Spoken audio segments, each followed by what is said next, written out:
we on the right side of politics perceive as the woke industrial complex has become a relatively new popularized phenomenon.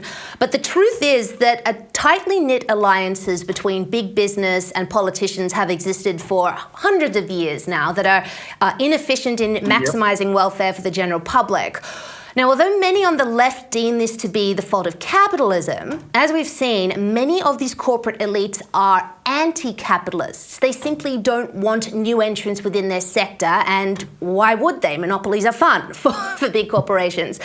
Now, as Italian philosopher and politician Giovanni Gentile once said, fascism should more appropriately be called corporatism because it is a merger of state and corporate power.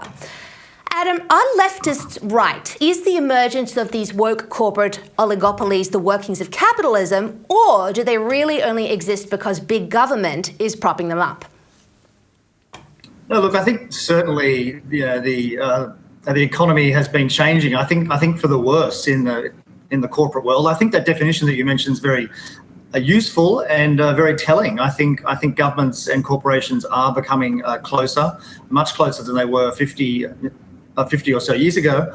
And I think that's, well, for a number of reasons. I mean, the woke ideology or leftist ideology, ESG, BLM, racism, sexism, all of that kind of ideology that is an obsession of the elites, you'd have to say, that has infected large corporations in America and Australia. And, there has been some pushback in recent years, as I'm sure you know, most famously recently with Bud Light and so forth, and Target in the US. The share prices have fallen as consumers have pushed back. But certainly the trend has been for more and more of this ESG stuff. I mean, if you go back to annual reports of the big US companies in the 50s and 60s, they barely even had a goal at all, let alone these extremely extensive and comprehensive so-called goals about ESG, which I think about 95% of US companies now have in some form.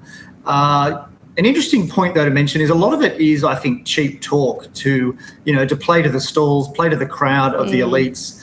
I mean, if you look at remuneration of CEOs and executives, it's almost entirely still financial metrics that they're measured on. So they're still personally very concerned about their pockets and their shareholders' pockets. I think only 3 or 4% of executive metrics are actually ESG metrics. So a lot of it is form over substance, but nevertheless, that doesn't make it any less pernicious.